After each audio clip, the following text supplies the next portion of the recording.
the Media Project.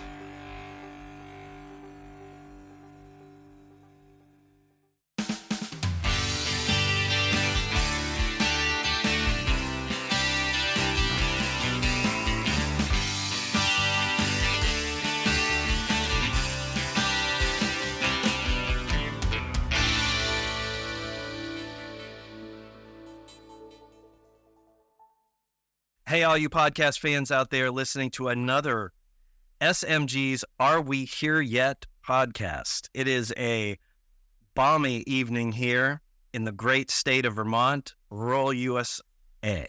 And I'm very happy to be introducing to you, our favored listeners, this evening, the CEO of BrightWater Tools out of Brattleboro, Vermont. I am, of course, speaking of the great Kimmerly Nace. Again, CEO of BrightWater Tools, and also the co-founder of the Rich Earth Institute, which had a lot to do in the first place with the founding of BrightWater Tools. And Kim is going to speak to us tonight about that and so many other things around a sector that we all hold near and dear at the Are We Here Yet podcast. We're talking about the waste to energy sector. Kim, thanks for joining us. Well, thank you, Scott, for having me on here tonight. The origin story comes out of your work with the Rich Earth Institute, and probably your origin story goes back far earlier than the Rich Earth Institute. But what brought you to really wanting to tackle challenges in this part of the environmental and societal saga, as it were? Yeah, that's a great question. I have always been interested in toilets, and I think intuitively as a young child or a young person, I felt like when I figured out this is potable, drinkable water and we're, defecating in it, I thought something's not quite right. When I was about 8 years old, my family was from Western Pennsylvania, and we drove into New York City to visit my grandparents. And I remember my first thought when I looked up at all of those buildings, was how do they flush all those toilets? And very first thought, and it really never left me. I ended up much later down the road. I was a Peace Corps volunteer in Africa. I lived out in I lived in the desert for 3 years, and where people didn't have latrines or toilets, and practiced open defecation. I used outhouses, and they actually built teachers' quarters just for me. This expatriate there, and then had a flush toilet in the middle of the Kalahari Desert, which makes no sense at all. Wow. But I came back from there, and I got a graduate degree at the School for International Training. And I started raising children, and my husband and I met there, and he had built a house with a composting toilet in it. And so we kind of got back into that. What is a composting toilet? So in 1989, we made a video, What is a composting toilet? And then I kind of put that all aside and became a principal in elementary schools, and did a lot of other things, and came back to this after coming back from India, and just realized that I really wanted, I had developed leadership skills. I had figured out that I had skills that could be utilized into the sector of the environment. Climate change and where the world is heading, I feel like I have to use my skills for something positive. So I love water. I love the earth. And I'm interested in toilets. So I contacted my colleague, Abe Noe-Hayes, who lives in Putney, Vermont. And I said, look, I'm between careers. I don't really want to work in schools anymore. I want to do something else. And I understand you do composting toilets. And, what do you want to do? And he said, I want to do a research institute. So we started right there. And I had the skills to create an organization, a nonprofit. And he definitely had the deep science skills to create a research institute with field methodologies and, knowing what the research that needs to be done in this field. So we did a proof of concept in the first summer, 2012, and we started writing grants, and I pulled together board of directors, and before you know it, we had a pretty successful nonprofit, and then time kept going by, and we started to have sort of a reputation, and within, this up to this point in time, we sort of have a global reach because of the internet, and a reputation of being a research and demonstration institute. 2019 came along. We realized we were starting to make technologies that actually could enable other people to do the same thing we do. So when we figured that out, and the National Science Foundation said, we'll support you in developing these technologies. Here's a small business innovation research grant. And here we are 4 years later now. We've spent that money and de-risked the technologies, and I'm out raising capital as a businesswoman. Nice. Which was a place I never thought I'd find myself, but I'm loving it. It's a really fascinating place to be. I'm eager to dig down into the things that you're finding working in this space in the business. Oh, yeah. But the first thing I need to say is we've now done 162 episodes of this podcast, and there's very few firsts, but this is the first time we've actually talked to somebody who starts the conversation with, toilets. Now, I want to get into what I perceive, and I'm interested in your thoughts on this, to be the hardest facet of having these type of discussions, which is a cultural one, particularly in the West. Particularly in the West. Oh, yeah. We, and I'd say the same thing about our solid waste too, right? As long as it leaves the house, as long as once something goes from something useful to being garbage, which happens in an instant, right? Yes. We typically, and unless somebody's charging us more than 5 cents a gallon, we typically don't care what happens to it. And this is where we're going wrong. If we look back at the time period, like just after our own American Civil War to the beginning of the 20th century, you'd go to a small town or a large city and people would be like, let me show you the dam we just built. Let me show you the bridge we just built, right? That's right. And I've seen written proof of, let us show you our modern wastewater treatment facility or, the sewer. That lasted for a very brief period of time. And then pretty much people being uncomfortable with their own poop, it just is something like, hey, it goes away. I don't really care. Right. That's created a huge problem. I have a lot of thoughts about that because I've been thinking about, I've been in this sector for a long time, and I have seen the evolution of, we can't talk about this, the Victorian era politeness of that is or a Puritanism, whatever you want to call it. This is not a subject, this is taboo. And I've watched that change during the time of my career. I mean, I remember when we were talking about clean water, globally talking about clean water, and all the people wanted to talk about was sand filters to clean up water that's dirty, and nobody wanted to talk about the fact that it's dirty because it's polluted with human waste. Right. And I have really, it's something that's happened during my lifetime and during the duration of my career, is that it is now very much a topic that is on people's mind. We have so many more people. There's 8 billion people. I mean, the problem is it's here. We can see it. And stop the nutrients from going into the potable water in the first place. Oh, boy. And the algal blooms and the fact that you can't swim in a lot of places that you used to, in the cyanobacteria up in Lake Champlain. Yeah. From these nutrients. And yes, it is from farm runoff, but it's also right there at wastewater treatment plants. Those plants were not, designed. I mean, they started in 1972 with Clean Water Act getting federal funding to put wastewater treatment all around the country.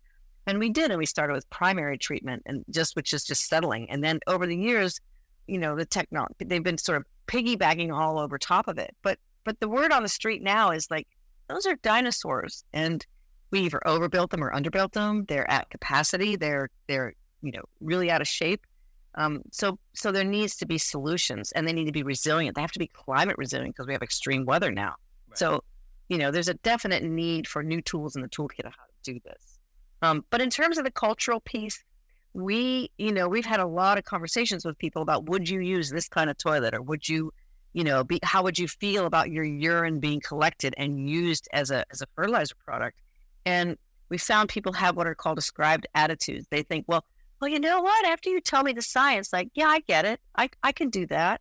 But my aunt won't be interested in that. Or my neighbor would never let that happen. Everybody thinks that no one else would agree with it. Right. As soon as if you give the science to people, every single time when you give them the science and they start to understand the value of something that comes out of their body that actually has value, it changes attitudes. In some sense, it's a bit of a return, right? Isn't it? Because prior cultures on this and all continents would have used their defecation or the urea, depending on what was needed, in a variety of different ways, including in some cases turning it, like in the Amazon, turning it into char. We call that biochar now, but they create charcoal, and that was a soil amendment that, along with their defecation and that of their animals and their urea, they would actually not so much restore, but build good soils where there was nutrient deficit. You know?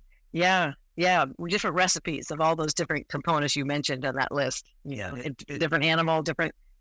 People knew what worked in the natural environment, what stimulated growth, what was the right thing to do. So at the core of this and any waste to energy solutions, what we're really trying to do is eliminate the stream of nutrients that enter the water supply. But explain that a little bit more for the folks at home that have not really had much experience with this, right? We have certain nutrients.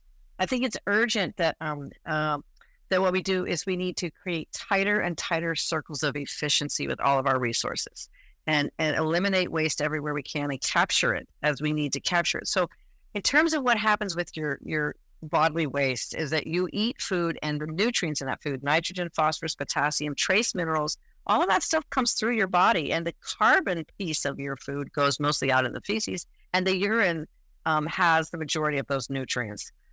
When you think about wastewater at a wastewater treatment plant, 1% of the volume of that is urine, but it accounts for 80%, 75 to 80% of the nitrogen and 55% of the phosphorus. And so if we can capture that upstream, I mean, it just absolutely makes no sense to dilute it and use water as a transport mechanism down to these places. If you can capture it upstream, and then my company, we're involved in the technologies to transform it from its high strength wastewater, characteristic and transform it into a concentrated fertilizer product that's sanitized. We pasteurize this high strength liquid. We're interested in not only urine separation, but also full black water separation, which is using vacuum flush toilets to a digester. And then you can take that high strength liquid and turn it into fertilizer product. That's a really nice multidisciplinary approach, by the way. You know what I mean? That you can address the two of them and you can pull that stuff out of the stream, before it even hits it. And so I'm going to surprise you with something because you might not know this. And your audience, I'm sure your audience doesn't know that. In Europe, there are 5 major large projects that are already doing this. And they are funded by their utility and their municipality because they are the most economic and environmental solutions. One is in Sweden, and they have 2,500 people connected to vacuum flush toilets, and it's separated from all the rest of the waste stream. All the rest of the gray water that's treated separately can be used right. And they've done it in Germany, Netherlands, Sweden, 5 different projects. And now the European Union has created a program called the Anchor Project, where these utilities and the people running these projects are coming together to share data and to disseminate data globally so that other people can adopt this. This is what our urban future is going to be. I'm so excited about it. the specific fact is new news to me and a surprise, but it tracks. And what I mean by that is, over a decade ago, I was involved in an equity partnership in anaerobic digestion. At that time, and specific to Germany, the country of Germany was producing something like almost 18% of its electricity from various forms of waste to energy, mostly anaerobic digestion. So it's funny because many of these technologies were in the 20th century they were created here in the States. The war sent that technology out to various places, but for really financial reasons, corporate financial reasons and choices made here in the States, we haven't used any of this innovation to scale. Wow. But many other parts of the world have that have industrialized parts of the world said, we should probably diversify. And specific to this, get our waste streams in order so that we're not sending all of our better nutrient management, in short, Definitely.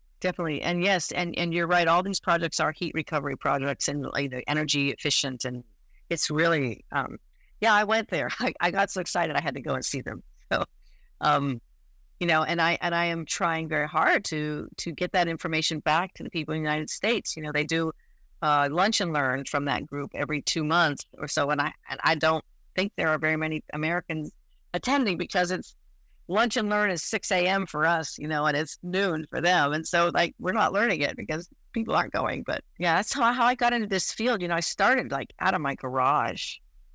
We started this project. It started I'm in my living room now where we used to have the board meetings and where we built our first website, right here at my home.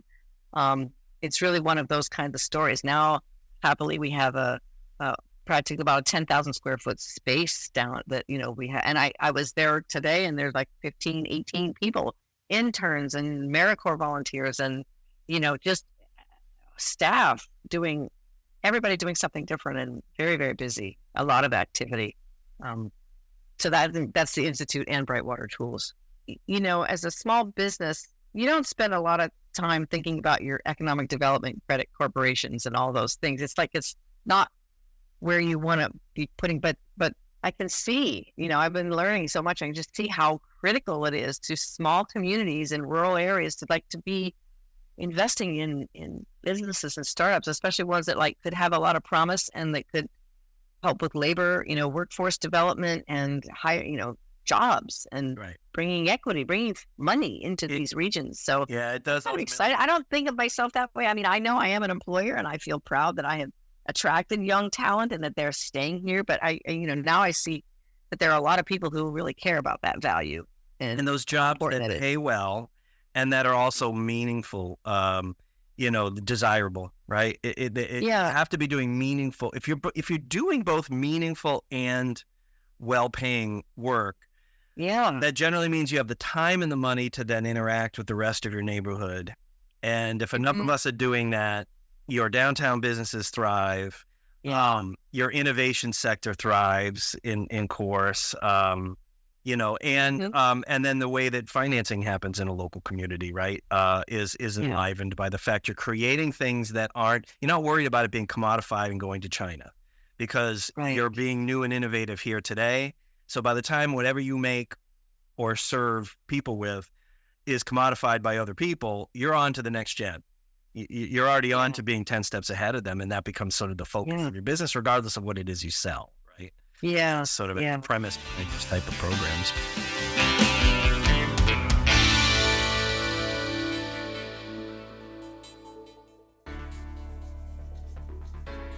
The Vermont Technology Alliance. The VTTA is the only statewide organization focused on Vermont's tech business sector and entrepreneurs. Our business members are Fortune 500 companies, startup founders, small business owners, and soloists. We provide advocacy, recruiting of tech talent, events, and other networking opportunities. We are the heart of the tech ecosystem in Vermont. Become a member now at vtta.org. The Vermont Technology Alliance. Tech thrives here.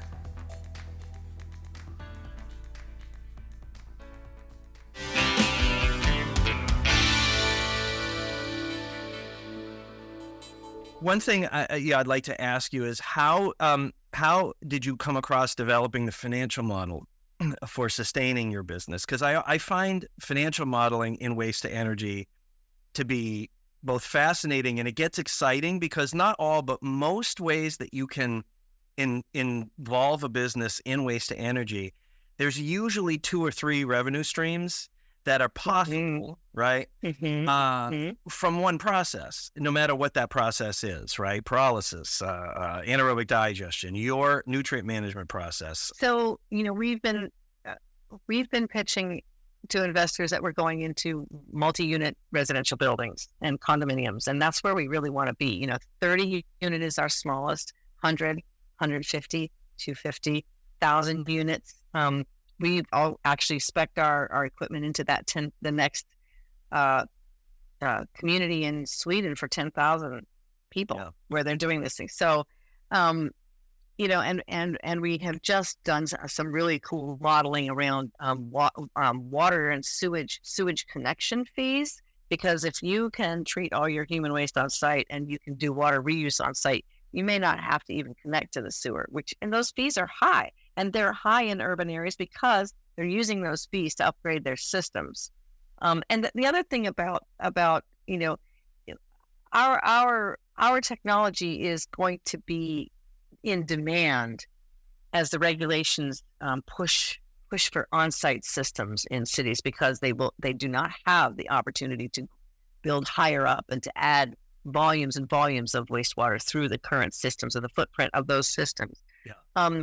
We've looked at our capital costs going into a building, and if you calculate in the saved costs on sewage connection and also just the water conservation, like the price of water is going up, and it's very divergent across the country. We're still far away. We're still far away from the true cost of water delivery. Oh, but it is going up.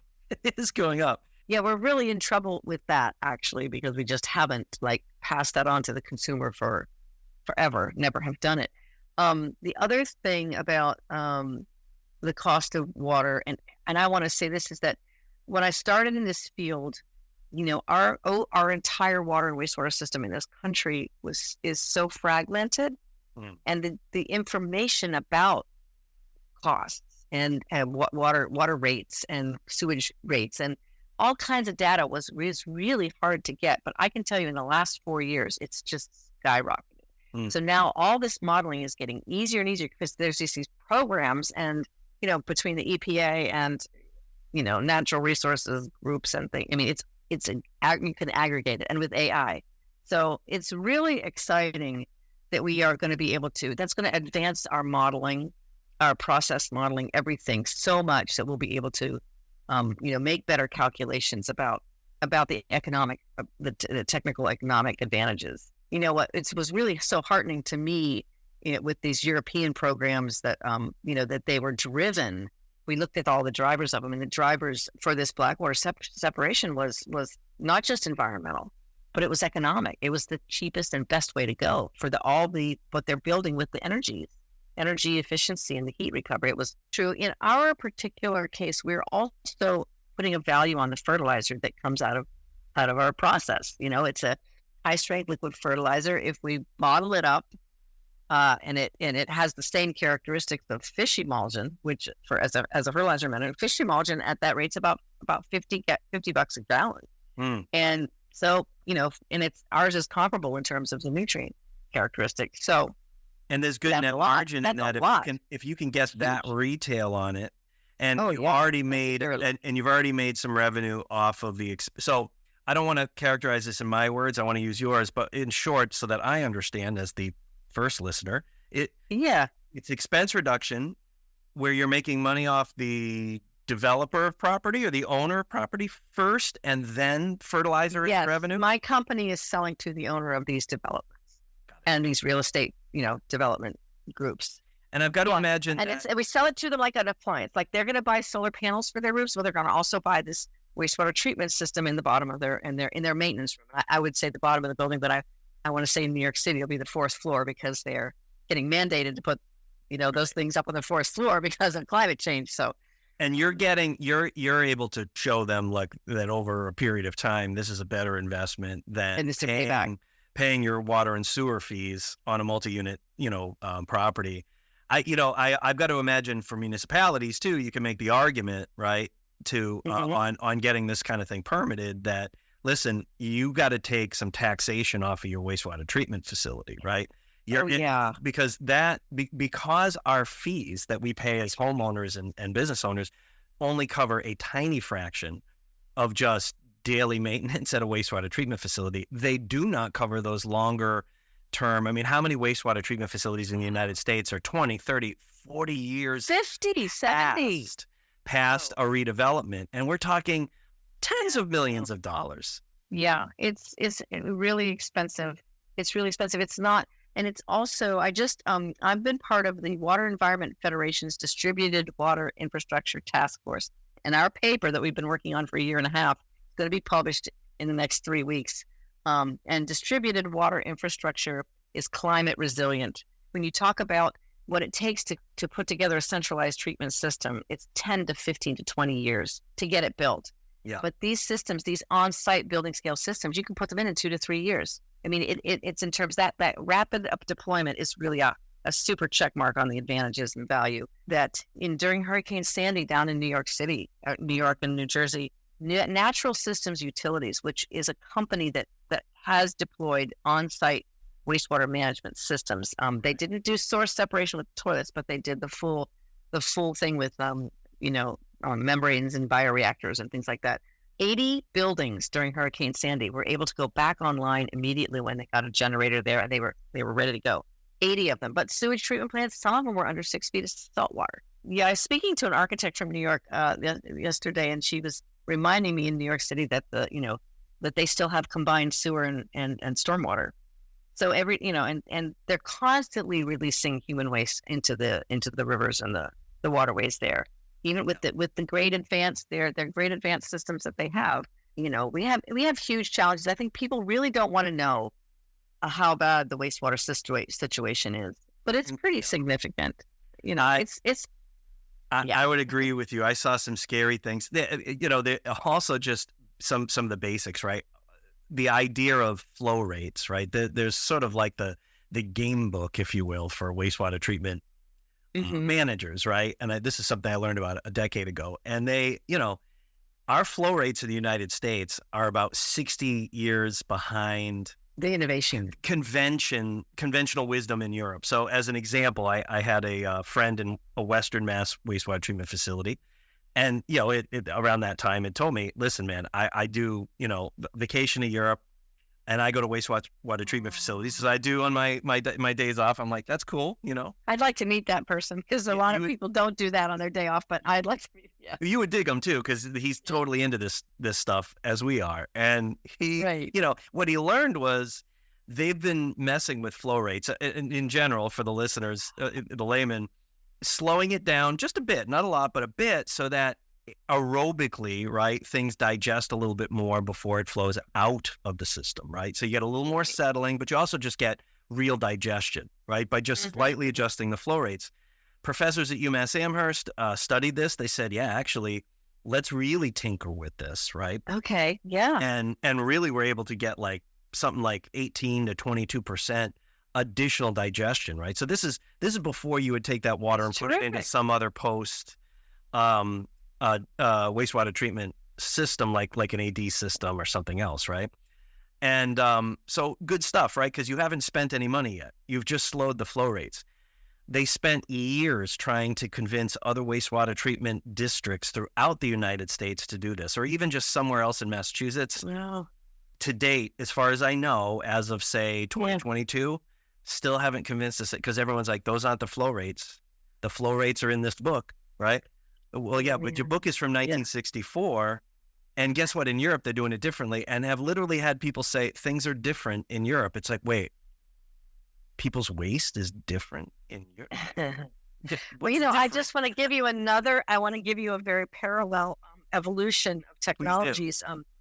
So I have a really good colleague out in Oregon who is a young guy, and he loves plumbing. He's a plumber, and he's an engineer plumber, and he has been studying the plumbing codes all over the world. He has these big fat Chinese plumbing books in his wall. I don't know how he reads them, but he is writing a paper. He's telling he's getting the word out that our pipes are oversized, and all over the rest of the world, people are not using this size. And he says we can save, a huge percentage in any given building of costs in that building by just shrinking the plumbing size. When we did in California stuff, when we had low flow shower heads and changed the toilets and stuff, we didn't want to change the pipe size. We just kept the pipe sizes. There's always been this disconnect from the new, fixtures, the new fixtures, and the wastewater treatment plant and the piping. There's these big disconnects between here's this manual and here's that manual and that one, and they just haven't met up in the middle. But it's starting to happen. It's really starting to happen. It has to happen, and that's why it's starting to happen, because it's essential. Yeah, I'm really. Developers are not going to be able to build those buildings. The interest rates aren't good for that right now, but also just.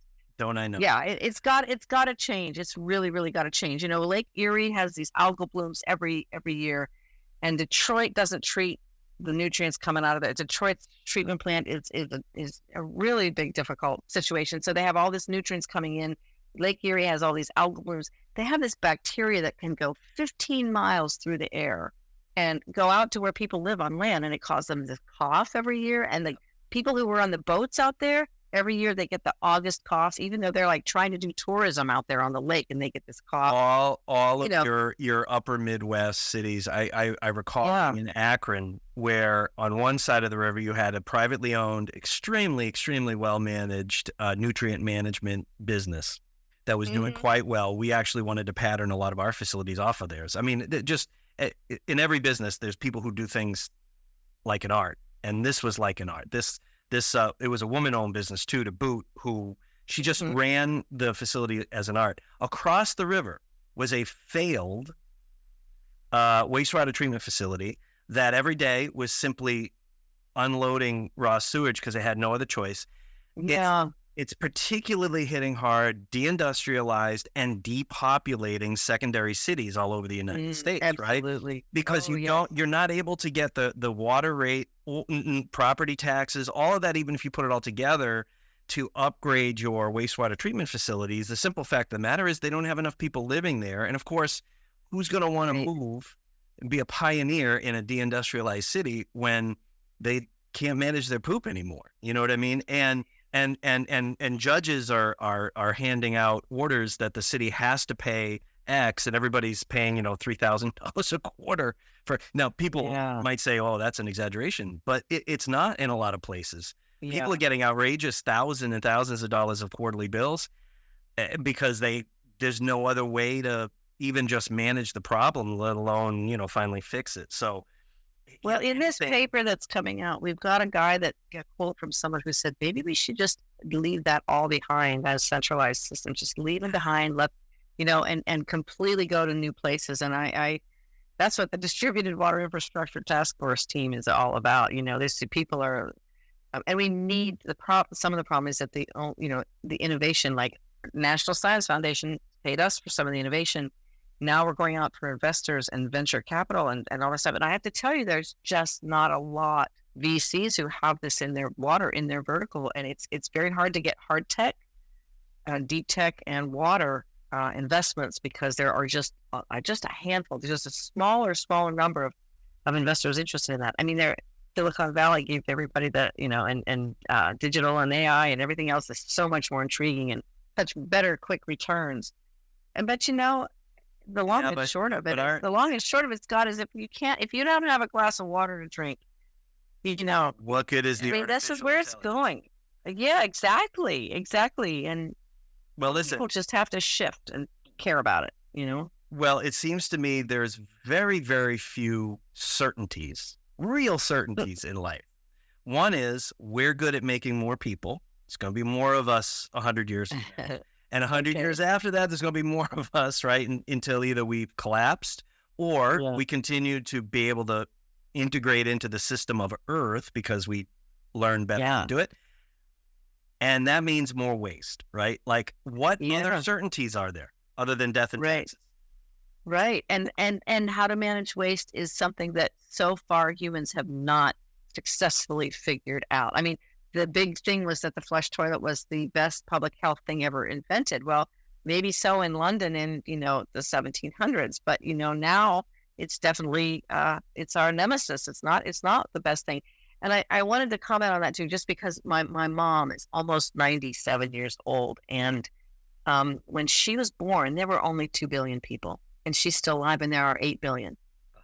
For every person, there are now 4 in my mother's experience on the planet. And so, that rapid growth is really the driver for how we're going to change our infrastructure and our systems. I mean, I'm watching all these bridges being built and our roads are getting repaved, and I'm happy for all that.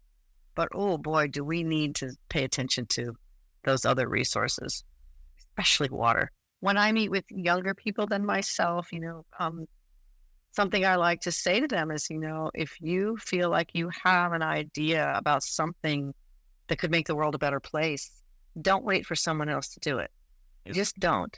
Just get started. I mean, you never know what's going to happen. And I, that's kind of where how I started. I just felt like I knew we could do better than what we're doing. And so I wanted to, put my energies into something that I would feel. And a lot of people who've been working on this for many years and some generations, and I'm watching the elders pass the torch to the youngers, to like keep it going and move it faster, keep pushing the needle, push the needle. It's gonna happen. Things are happening. Kim Nace is the CEO of BrightWater Tools out of Brattleboro, Vermont. Kim, I want to thank you for coming on the show today. Yeah, thank you so much for having me, Scott. It was fun. SMG's Are We Here Yet podcast is a production of M the Media Project and SM Graves Associates. Learn more at smgravesassociates.com.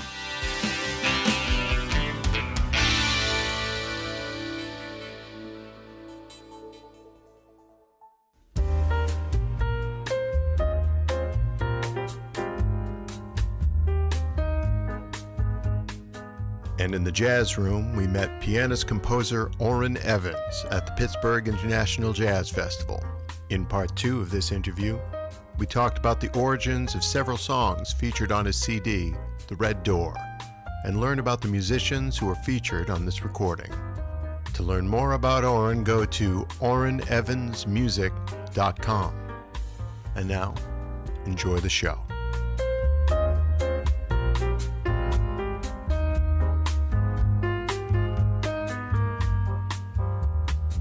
This is Orrin Evans inviting you to join me in the jazz room with host Joan Watson-Jones.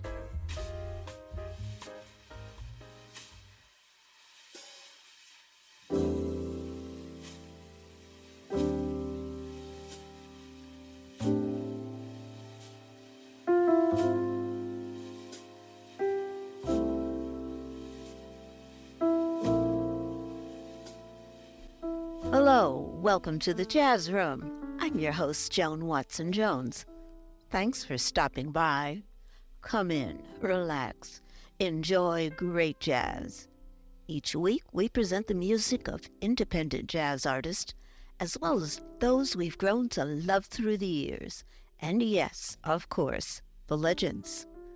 Today, we continue with our interview with pianist-composer Orrin Evans.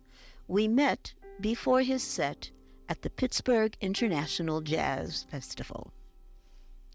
We'll talk about the meaning of a couple of songs on his CD, The Red Door, and learn more about the musicians who are on this CD with him. You're listening now to Dexter's Tune.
Now, I wanted to ask you about your original music on The Red Door. Any song that comes to mind that's one of your favorites that you have written that means a lot to you? Yep. I during the pandemic, I was blessed with 2 more godchildren. I have, let me not count, because if I say it wrong, I'll be wrong, but I think I have 5 godchildren that I'm counting. I had to make sure. But during the pandemic, 2 more were born right around the same time. My brother Sean Jones had a baby by the name of Phoebe. So that's Phoebe Stroll. That's a tune on the record. And then my good friend Chris Weller and Tina had a baby, and the baby's name is Wheezy. So they're the first 2, they're on the record, and they're my original compositions written for my godchildren. So they really mean a lot to me on the record. Then there's other tunes that I didn't compose, but have a lot to do with the concept of the Red Door, and that's Smoke Rings by Ralph Peterson. It was a tribute to him, who I had the pleasure of, counting as a mentor and someone who was really close to me. So it was a tribute to him. And then the last tune on the record is it's called, why am I going blank on it? I feel like I've been here before, but I'm saying the name wrong. I have a feeling that I've been here before is the name of it. And it's from a record, Carmen McRae record called I Am Music, that a lot of people don't know about. And it is such a beautiful tune. So, and all of that is, the Red Door, because on the other side of the Red Door is where I met Ralph Peterson. I would have, when I saw that record, I Am Music, no one told me to listen to it. So I may have said, I'm not going to pick that up. But I did, and that's taking the chance. And I found that Carmen McRae tune, and I found that Carmen McRae record. So there's a lot of tunes on that record which are about just, finding something that you weren't looking for. I wasn't looking for those things. I wasn't looking for 2 more godchildren, but I was blessed with it. And you find those things. I wasn't looking for Ralph Peterson, but I'm happy I found him and took that opportunity to get to know him. Tell us about some of the musicians on this project with you. That also goes to the Red Door. They were my big brothers. Ralph passed away before the record, but included in that journey of getting to know my big brothers and mentors, that's Gene Jackson, who's on the record on 2 tracks. He's on the 2 tracks that feature Wallace Roney, and it was Wallace's last recording. He recorded it and passed away 2 weeks after, because we recorded it the day of the shutdown for COVID. We recorded the record that day. Those 2 tracks, not the rest of the record. So Larry McKenna was a first teacher of mine. He's on the record on that same session. Then on the main band, for lack of better words, Robert Hurst, who I've been a fan of for years, and looking for an opportunity to play. Like, you used to say, I'd see him and we're going to threaten, we're going to play together. It almost felt like a threat, and then we luckily got a chance to do it. Marvin Smitty Smith, who I've loved for years, is on drums. And he's been on the West Coast for so long, so I haven't had a chance to play with him, and this was a beautiful opportunity. Gary Thomas, who I've admired for so many years through not only just the M-bass sound, but he just has a very unique sound and message to tell, especially on the flute. So it's just a great opportunity to play with him. And then my brother Nicholas Payton. And then Jasmia Horn is on 1 tune, and Alita Moses is on 1 tune singing. So it's just, it's a party, and Cy Smith is on the tune. So, and then that's everybody on it. It's just, and Buster Williams, sorry. Oh, all right. Buster Williams on the tune, 2 tunes with Larry McKenna. So for me, playing music is a blessing, and I never wanted to stress me out. I wanted to be a party. My parents used to throw parties all the time, little cabarets. My mother would set up chairs and make the house look like a restaurant, and then, have someone come over. Just parties and have fun and live life. So every record I do, that's what I try to do. Have a party in the studio, and when I say that, it's not that the music isn't serious. It's not that we're not serious, but I want to leave a record day and say I have a really good time. Now, I also want to leave and say I played that music great, but I want to say I had a really good time, because if I don't, I might as well work somewhere else. and have a quote unquote regular job. But I'm blessed to play music. So I want to have fun. And that's what this record and every other record and all of those people on the record are about. Listen now to Wheezy.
Imagine a vibrant region that embraces innovative technology and systems, allowing individuals and businesses to grow and thrive within the natural and cultural lifestyle of Vermont.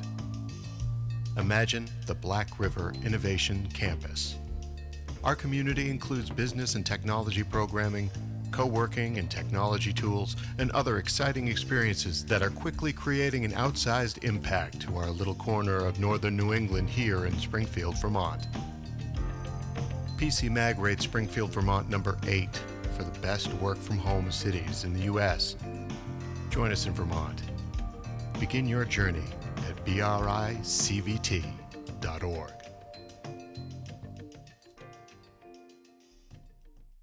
Let's talk a little bit about the business of being in this music business. And you are mostly self-produced? Yep. Okay. Let's talk. I always like to keep the audience informed on what we have to go through Exactly. as artists so that we get supported in those little tiny spots on the internet that let's talk about that and how you are navigating the waters. I guess it's funny you said the word supported, and I guess it's my ego to a certain extent. I believe what I'm offering it should be a part of your diet. It should be. Music should already be a part of your diet. I remember the radio station in Philly had a commercial that Bill Cosby used to do for the jazz station, and he'd say, "This is your life without music," and it'd be about a minute of silence on the radio. So you're driving and you're looking around like, "What happened to my radio?" I remember something like that, hearing it somewhere. And you start to realize how important music is. So my goal really is just to reiterate how important it is for everybody to get their daily dose of vitamin M, and that's music. So instead of me asking them to support what I do, my goal is to convince them that they should want this. It's like I know my music, not my music, but the music is special. I know it heals. I know it saves. I know it comforts. I know that music in general it's a beautiful thing. So my goal is just to keep doing it so that more and more people are like, I want that, and not worry about the big engine. If I'm going to keep playing, whether you give me the gig or not. I'm going to keep playing, whether you give me the record deal or not. And in my 30 years almost of doing this, I've never had a major record deal. I'm on Smoke Sessions now, and I run my record label, but I've never had a major record deal, but I just keep on going. I didn't have a booking agent until 2 years ago. I did everything else was on my wife and I. So the whole point is, no matter what, I know what I'm cooking up tastes good. Just sit down at the table. Whoever you are, whether you're a big record label or whatever, I know what I'm cooking up is good. It's not because I think my music is that special. I think music is special. So my whole goal is come to the table and sit down. And I guarantee you won't, if you sit down, you won't want to get up. That's my whole thing. All right. And we've talked about it in many different ways. You've already told us what keeps you going. But in moving forward, is there anything else you have in mind? Down the line, I'd like to do. My goal is to have a venue. I want to have a jazz club but also do lessons in schools. Within if one big building, there's a jazz club and then there's lessons upstairs. That's my goal. I love being on the road. I'm not one that wants to not be on the road, but I would love to have something like that. My oldest is 30 years old now, and my youngest is 25, and they're both two young men that I know could work well with me and my wife and building something. So my goal is to really deal with legacy, and what am I going to leave? Thankfully my parents have boxes of plays that my father wrote, and then they were published and performed. So I can see them, I can look online and learn about my father, even though I lived with him, but I can learn stuff I didn't know. I'm like, oh, wow, I didn't know that happened because I was only 5 when that happened, and my kids can look back and see who their grandfather was. And I want to do that, but in a different sense where it's like, let's say I call my club, I'm putting it out in the universe right now. I call my club Uncle O's, because that's a lot of people call me Uncle O. So Uncle O's, I want to be around 50 years from now, Uncle O's, and with my either grandsons or my sons running it. That's what I want to do. I just want to continue the legacy of creating and presenting music and have something for everybody to do, for it to be, All right. Now, how can people find you on the net for those who don't have the opportunity to get to a jazz festival? Yep. Well, OrrinEvansMusic.com. And I'm glad you said that, because it just reminds me I need to update it. That's the part that people don't realize when you're doing all your work on your own. It's like, oh, shoot, did I put the dates up on my website? Did I change my picture? And so OrrinEvansMusic.com. And then I'm on all the social media things. I'm definitely out there for people to find. And I like I do enjoy social media and having that way, because the jazz train wouldn't have happened without social media. So I love those opportunities to be seen. And it was great during the pandemic. Those things help, stay alive and connect with people that you couldn't see. So I'm always there. Facebook, Twitter, Instagram, and OrrinEvansMusic.com. All right. Well, thank you so much for Thank you. spending time here in the Jazz Room. Appreciate it.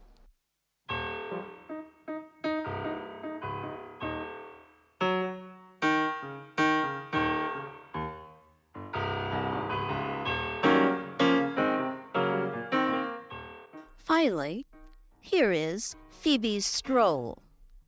This ends part 2 of our interview with pianist-composer Orrin Evans. Learn more about him at OrrinEvans.com.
come to the end of another show.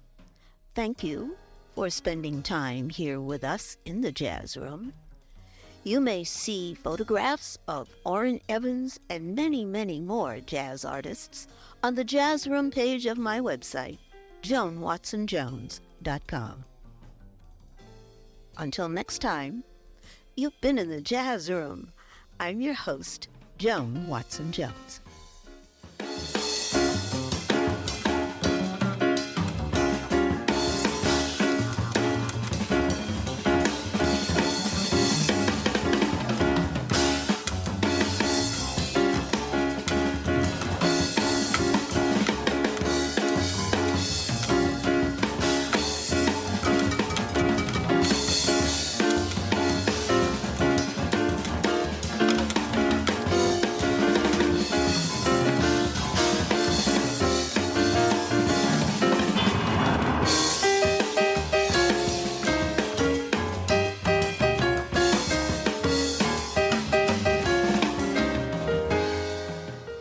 The Jazz Room is distributed by M The Media Project and SM Graves Associates. Learn more at smgravesassociates.com.